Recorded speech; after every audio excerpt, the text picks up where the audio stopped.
शिव तन में है, शिव मन में है, शिव हर कण कण में है, शिव सृष्टि में है। भगवान शिव की पूजा मूर्ति और शिवलिंग दोनों के रूप में होती है। चलिए आज शिवलिंग के रूप में झारखंड के सबसे प्रसिद्ध पहाड़ी मंदिर के दर्शन करते हैं। इस वक्त हम खड़े हैं राजधानी रांची के एक ऐसे मंदिर में जो खुद में काफी दिलचस्प है। ये खुद में रहस्यमयी है। थोड़ी रोचक बातें हैं इस मंदिर में, हम चर्चा करेंगे तमाम बुंदियों पर। तो फिर देर किस बात की, चलिए बढ़ते हैं मंदिर की ओर।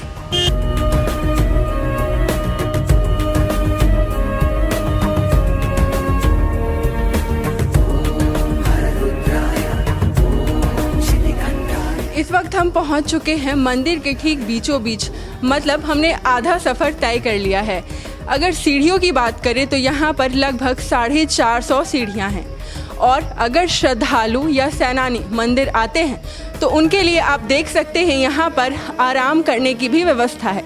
मतलब अगर आप मंदिर आ रहे हैं, सीढ़ियाँ चढ़ते हुए थक रहे हैं तो आप यहाँ पर बैठ के विश्राम भी कर सकते हैं। लेकिन मैं आपको बता दूं कि श्रद्धालुओं में इतनी भक्ति है कि वो थकते नहीं हैं। अभी यहाँ पर कुछ श्रद्धालु आ रहे हैं, हम बात करते हैं। कितना उत्साह है, सबसे पहले ये बताइए। बहुत ज़्यादा उत्साह है हम लोग में यहाँ पर। आप रांची से ही हो? यस। तो ये बताइए, ठीक है सीढ़ियाँ काफ़ी ज़्यादा है, बैठने की व्यवस्था भी की गई है, लेकिन अगर हम बात करें श्रद्धालु जो उत्साह है तो उसमें कोई कमी मुझे नहीं लगता है कि होती होगी। नहीं, बिल्कुल भी नहीं है कमी, हम उत्साह रखता है सर। तो आपने देखा कि श्रद्धालु आ रहे हैं, उनके उत्साह में कोई कमी नहीं है। हालांकि मंदिर की तरफ से ये प्रबंध किया गया है कि अगर आप सीढ़ियाँ चढ़ रहे हैं, थक रहे हैं तो आप यहाँ पे बैठ सकते हैं, लेकिन ये कुर्सियाँ खाली ही रहती हैं।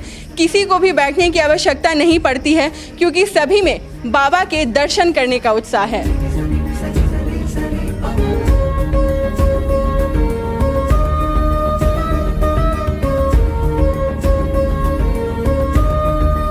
पहाड़ी बाबा का दर्शन हमें इन सीढ़ियों से होकर ऊपर ले जाता है। गुजरते वक्त के साथ आज सीढ़ियों का प्रारूप बिल्कुल बदल गया है, लेकिन यहाँ शिव की महिमा ऐसी है कि थकान मानो लगते ही नहीं।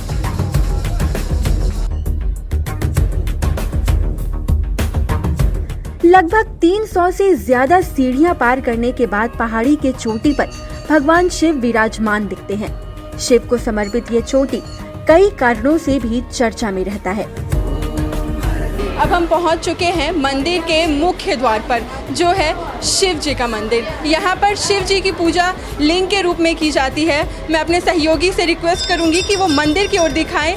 देख सकते हैं कि कितने भव्य तरीके से भगवान शिव, जो कि लिंग के रूप में यहाँ पे विराजमान है, उनकी जो सजावट है किस तरीके से की गई है। और यहाँ पर श्रद्धालुओं की भीड़ भी आप देख सकते हैं, उनके उत्साह में कोई कमी नहीं है। इतने शीर्ष पर है ये मंदिर, लेकिन अगर श्रद्धालुओं के जोश को देखें तो उनके जोश, उनके उत्साह, उनके उमंग में कोई कमी नहीं आई है। अभी धीरे धीरे श्रद्धालु जो हैं वो बढ़ते जा रहे हैं। यहाँ पर हमारे साथ कुछ श्रद्धालु हैं, अगर हम उनसे बात करें और ख़ुद ही उनसे जानें कि उन्हें कैसा लग रहा है तो चलिए बात करते हैं। यहाँ पर हमारे साथ एक युवक हैं, चलिए उनसे बात करते हैं। सबसे पहले आप अपना नाम बताइए। मेरा नाम प्रिंस है। आप पहली बार आए हैं क्या इस मंदिर? जी हाँ, पहली बार आया हूँ। तो आप हमारे दर्शकों को बताइए, पहली बार आए हैं, कैसा लग रहा है? यहाँ का माहौल काफ़ी अच्छा है और काफ़ी सारे यहाँ पे भक्त आए हैं और काफ़ी शुद्ध जगह है, अच्छी यहाँ पे हवा चल रही है और व्यू भी यहाँ से काफ़ी अच्छा आ रहा है। मंदिर परिसर में काफ़ी सारे श्रद्धालु आए हैं, भक्त आए हैं, लेकिन सबसे ख़ास मैं आपको मिलवाना चाहूँगी, हमारे साथ दो युवतियां हैं जो दोनों जुड़वा बहन हैं। हम उनसे बात करेंगे, उन्हें कैसा लगा यहाँ पर आके। यहाँ पे आके बहुत अच्छा लगता है और हमेशा आने का मन करता है। हमेशा आने का मन करता है। हमारे व्यूअर्स को आप मैसेज क्या देना चाहेंगी? यहाँ पे हर साल मतलब शिवरात्रि में आते हैं और हम लोग हर साल आते हैं अपनी फैमिली के साथ और आके बहुत अच्छा लगता है। सबको आने चाहिए। तो आप देख सकते हैं युवतियाँ हैं हमारे साथ बच्चे भी हैं। हम बच्चों से बात करेंगे। आप देख सकते हैं, क्योंकि बच्चों से मैं इसीलिए बात करवाना चाहती हूँ क्योंकि सबसे ज़्यादा उत्साहित जो हैं वो बच्चे हैं। उन्हें पूरी तरीके से पता नहीं है कि वो इस मंदिर में क्यों आए हैं या फिर किस भगवान के दर्शन करने के लिए आए हैं, लेकिन वो काफ़ी खुश हैं। वो सिर्फ मंदिर में है। ये देखिए, यहाँ पर छोटी सी बच्ची है हमारे साथ, हम बात करते हैं इनसे। बाबू, कहाँ आई हो? पूजा करने। बोलो। भगवान जी का पूजा करने। बोलो। काफ़ी छोटी है ये, इन्हें बस पता है कि ये अपनी मम्मी के साथ आई हैं, पूजा करने के लिए आई हैं, लेकिन और भी बच्चे हमारे साथ वो खेल रहे हैं, हम उनसे बात करेंगे।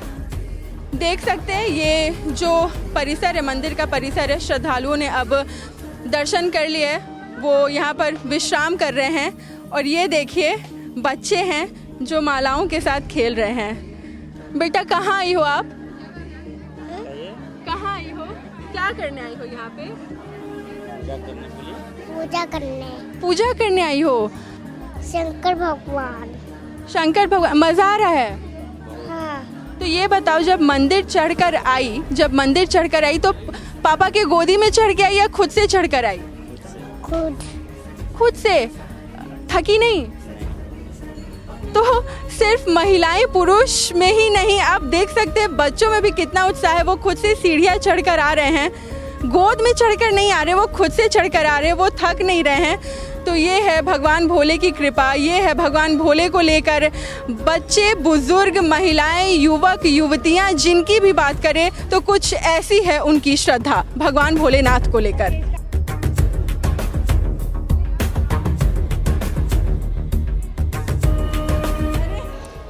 ये रांची पहाड़ी मंदिर जो है बहुत काफ़ी पुराना है और इसमें जो है देश आज़ाद जब हुआ था उसमें राष्ट्रीय ध्वज सर्वप्रथम यहाँ फहराया गया था और उसके पूर्व में जो है यहाँ भारतीय क्रांतिकारियों को फांसी दिया जाता था। आज़ादी के बाद जो है यहाँ फांसी लगना बंद हो गया और नाग देवता का गुफा है, वहाँ भगवान शिव जी जो है वहाँ प्रकट हुए थे और इच्छाधारी नाग वहाँ पर हैं और किसी को कोई भक्त को दर्शन देते हैं और निकलते हैं। नाग पंचमी का उनका विशेष रूप से पूजा होता है और किसी प्रकार का श्राप काटने का भय या किसी तरह का अनिष्ट जो होता है उसका नाग देवता का पूजा करने से उसको अनिष्ट नष्ट हो जाता है।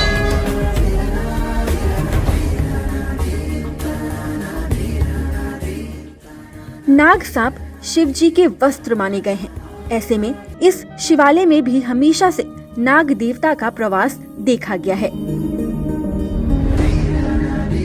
झारखंड को नाग भूमि भी कहा जाता है और जो नाग हैं वो भगवान शिव के अलंकार भी कहे जाते हैं। ये है सिपाही बाबा बुधवा पाहन, जो नाग गुफा के नाम से जाना जाता है। जितने भी भक्त, सैलानी, श्रद्धालु आते हैं वो भगवान शिव के दर्शन कर इस गुफा में ज़रूर जाते हैं और ऐसी मान्यता है कि अगर सचमुच कभी यहाँ पर नाग दिख जाए तो वो जो भक्त है या वो जो सैलानी है काफ़ी भाग्यशाली है। तो चलिए हम भी चलते हैं, दर्शन करते हैं और उम्मीद करते हैं कि शायद हमें भी नाग भगवान के दर्शन हों।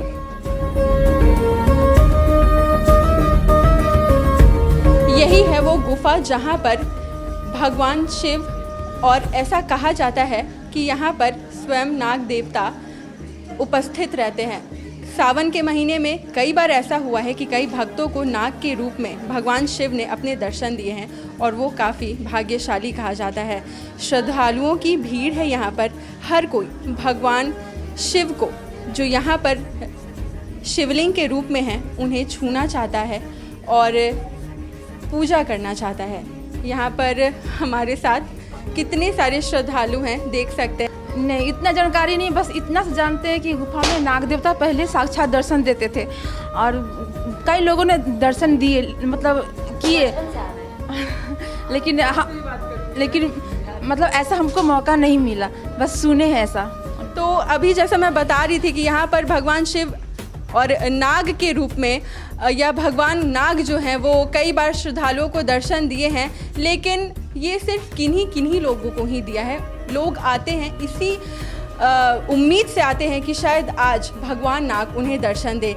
एक मैम है हमारे साथ जो कह रही हैं कि ये यहाँ पर बचपन से आती है, तो चलिए इनसे जानते हैं कि ये क्या कुछ अलग, क्या कुछ खास बताती हैं। हम यहाँ, मेरा रांची में ही मैके है, हम अभी ससुराल से आए हैं, लेकिन हम बचपन से ही यहाँ आ रहे हैं पूजा करने। पहले से ही यहाँ बहुत ज़्यादा भीड़ है और यहाँ सुनते थे, बचपन से ही हम लोग सुनते हैं कि नाग देवता यहाँ निकलते हैं। और कभी कभी भीड़ में आते थे तो कोई हल्ला जैसे करते थे कि नाग देवता निकले हैं, देख रहा है सब, लेकिन हम लोग भीड़ में बच्चा थे इसलिए नहीं देख पाते थे। तो आप में से किन्हीं को कभी भी यहाँ पर दर्शन मिला है क्या? नहीं, हम लोग आते थे तो सुने थे, मतलब भीड़ में हम बोले ना कि वहाँ मतलब रहते थे, लेकिन सब बोलते थे नाग देवता आए, निकल कर चले गए, नथुनी पहने हैं, ऐसा मतलब बोलते थे लोग। और हम लोग नहीं दर्शन कर पाए, लेकिन सभी लोग बोलते थे कि दर्शन किए हैं। तो क्या अभी उम्मीद लोग आते हैं? मैं पटना से हूँ, पटना बिहार से। मेरा नाम चंदा है और मैं अभी भुवनेश्वर से इधर डायरेक्ट मैं आ रही हूँ और मैं बहुत खुश हुई। मैं अपनी बहन के आई, लेकिन मैं बोली कि एक तीर्थ हो गया, मेरा बाबा का दर्शन हो गया। पहाड़ी बाबा के बारे में मैंने बहुत सुना था, आज दर्शन करके मैं धन्य हो गई। मुझे लग रहा है कि मतलब मैं कोई सपना तो मैं नहीं देख रही हूँ। और अपनी बहन को भी मैं बोली कि तुम्हारे कारण आज बाबा का दर्शन हो गया और मैं यहाँ फिर आऊँगी वापस, बाबा बुलाए तो। आप देख सकते हैं यहाँ पर ना बल्कि रांची से बल्कि भुवनेश्वर, पटना, न जाने कहाँ से श्रद्धालु आ रहे हैं, भगवान के दर्शन कर रहे हैं और खुद को काफ़ी भाग्यशाली मान रहे हैं। एक बार फिर से मैं अपने सहयोगी से कहूँगी कि इस गुफा के दर्शन आपको भी करा सके। देख सकते हैं होड़ मची हुई है यहाँ पर श्रद्धालुओं की कि बस एक बार यहाँ पर जो त्रिशूल है उसे छू ले, बेलपत्र चढ़ा ले, प्रसाद चढ़ा ले और भगवान का आशीर्वाद प्राप्त।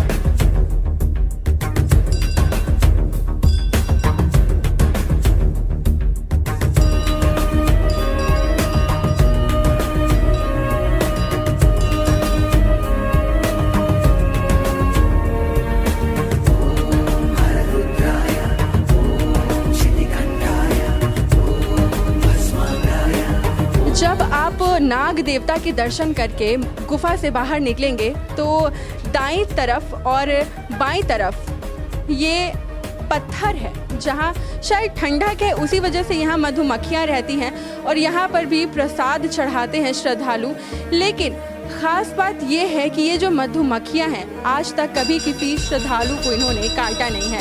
अगर इसी तरह से किसी और जगह की हम लोग बात करें, मधुमक्खियाँ हों और अगर हम उन्हें छेड़ने जाएं तो मधुमक्खियाँ हमें काट लेती हैं। लेकिन ये भी शायद भगवान शिव का आशीर्वाद है या उनकी श्रद्धा में ये लोग यहाँ पर हैं कि श्रद्धालु आते हैं, यहाँ पर बेलपत्र अर्पित करते हैं, प्रसाद अर्पित करते हैं, लेकिन इन मधुमक्खियों ने आज तक कभी भी किसी श्रद्धालु को हानि नहीं पहुँचाई है।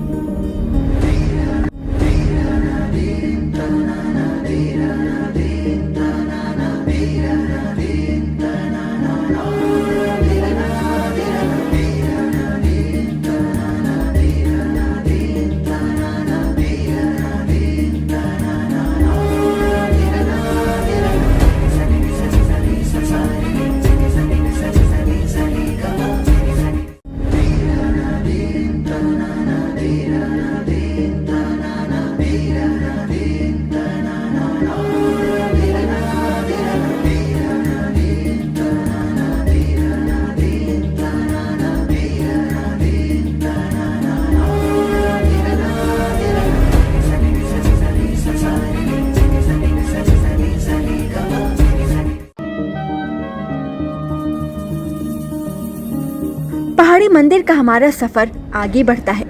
शिवलिंग के अलावा कई और देवी देवताओं के दर्शन का भी सौभाग्य हमें प्राप्त होता है। इस मंदिर में मुख्य रूप से भगवान शिव की पूजा की जाती है, लेकिन और भी कई देवी देवताओं के मंदिर यहाँ पर हैं। ये मंदिर जो भक्ति, अध्यात्म और साथ साथ देशभक्ति का समावेश है। अब आप सोच रहे होंगे देशभक्ति क्यों? तो मैं आपको ये बात बता दूं, ये बात उस दौरान की है जब ब्रिटिश काल था और यहाँ पर इस मंदिर में जब हम आज़ाद नहीं हुए थे, जब ब्रिटिश काल था, तो हमारे स्वतंत्रता सेनानियों को यहाँ पर फांसी दी जाती थी। उस वक्त ये मंदिर फांसी टुंगड़ी के नाम से जाना जाता था या फिर रांची बुरू के नाम से जाना जाता था। ब्रिटिश काल था, जो भी स्वतंत्रता सेनानी थे यहाँ पर उन्हें फांसी दी जाती थी। लेकिन जब 1947 में हमारा देश आज़ाद हुआ तब पूरे रांची में यही वो पहली जगह थी, यही वो पहला मंदिर था जहाँ पर ध्वजा राष्ट्रीय तिरंगा फहराया गया था। हमारे स्वतंत्रता सेनानी जिनका नाम कृष्ण चंद्र दास था, उन्होंने यहाँ पर सबसे पहला तिरंगा फहराया था। उसके बाद से 1947 के बाद से यहाँ पर हर साल 15 अगस्त और 26 जनवरी को तिरंगा फहराया जाता है। तो इस तरीके से ये मंदिर जो है खुद में काफ़ी रोचक है, काफ़ी रहस्य लिए हुए है। लेकिन जब हम आज़ाद हुए उसके बाद से ये जो मंदिर है यहाँ पर 2 ध्वज फहराए जाने लगे। एक तो भक्ति का ध्वज, वो तो हमेशा लहराते ही रहता है, और दूसरा हमारा तिरंगा। पहाड़ी मंदिर का इतिहास काफी पुराना और रोचक है। माना जाता है कि इस पहाड़ को फांसी टोंगरी के नाम से भी जाना जाता था, क्योंकि स्वतंत्रता संग्राम के दौरान यहाँ कई स्वतंत्रता सेनानियों को फांसी दे दी गई थी।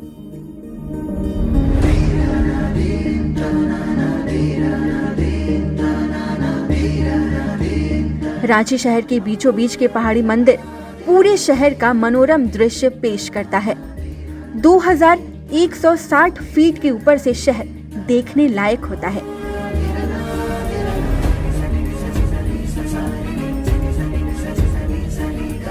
राजधानी रांची का पहाड़ी मंदिर जहां इस वक्त हम मौजूद हैं। हमने भगवान के दर्शन किए, शिव जी के दर्शन किए और भी देवी देवताओं के दर्शन किए। लेकिन जैसा कि इस मंदिर की खासियत है कि श्रद्धालु यहाँ आते हैं और खुद को प्रकृति से जोड़ते हैं। चलिए हम भी जुड़ते हैं प्रकृति के साथ। यहाँ का आप नज़ारा देख सकते हैं कि किस तरीके से हम शीर्ष पर हैं, मंदिर के शीर्ष पर हैं, और यहाँ से आप पूरे रांची को देख सकते हैं।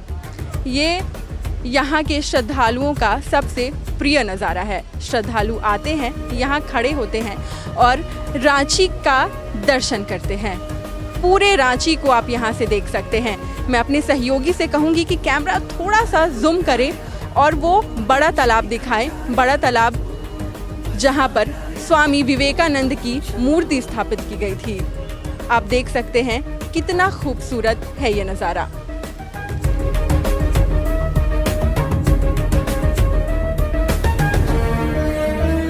हमारा सफर अब वापस नीचे की तरफ आने लगता है। जो श्रद्धालु ऊपर चढ़ने में असमर्थ होते हैं उनके लिए शिव दर्शन की व्यवस्था नीचे भी की गई है।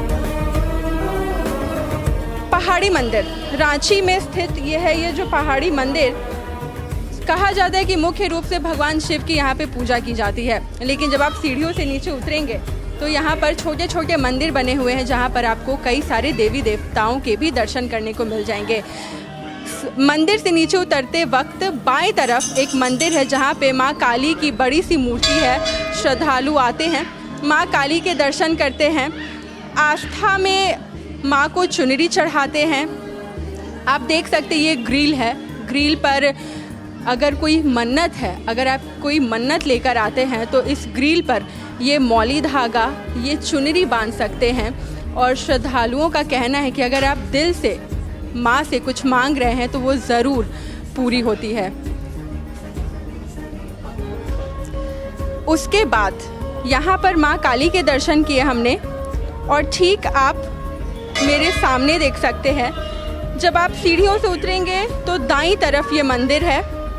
यहाँ पर भी भगवान भोलेनाथ है, लेकिन मैं आपको यहाँ पर इसीलिए लेकर आ रही हूँ क्योंकि यहाँ पर भी एक रोचक जानकारी मैं आपको दूंगी। तो चलिए मंदिर में प्रवेश करते हैं।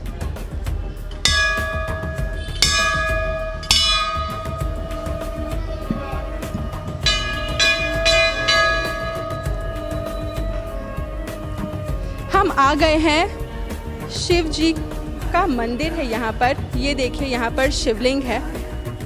लोग आ रहे हैं, जल अर्पित कर रहे हैं, जलाभिषेक कर रहे हैं और उनका आशीर्वाद प्राप्त कर रहे हैं। लेकिन मैं अपने सहयोगी से कहूँगी यहाँ पर कैमरा दिखाएं।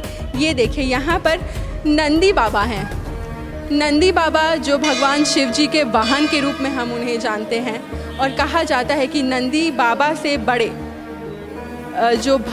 नंदी बाबा से बड़े भक्त भगवान शिव के कोई नहीं है। ऐसा कहा जाता है कि अगर आपको भगवान शिव जी से मिलना है तो नंदी बाबा जो हैं वो आपकी पहले परीक्षा लेंगे। और अगर आपको शिव जी को अपनी कोई मैसेज है, अगर कोई मनोकामना है वो बतानी है, तो आप नंदी बाबा के कान में अगर कहेंगे तो वो सीधे जाके भगवान शिव को हमारा जो ये मन्नत है, मनोकामना है, जो ख्वाहिश है, जो विश है, वो हमें बताते हैं। तो चलिए नंदी बाबा से बात करते हैं।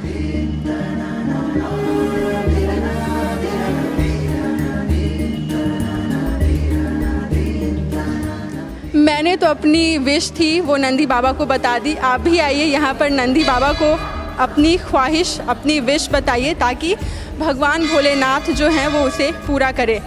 अब यहाँ पर देख सकते हैं, यहाँ पे भी छोटे छोटे भगवान की मूर्तियाँ हैं। जैसे यहाँ पर बजरंग बली हैं, कान्हा जी हैं, यहाँ पे राधा माँ हैं, यहाँ पर मैया संतोषी हैं,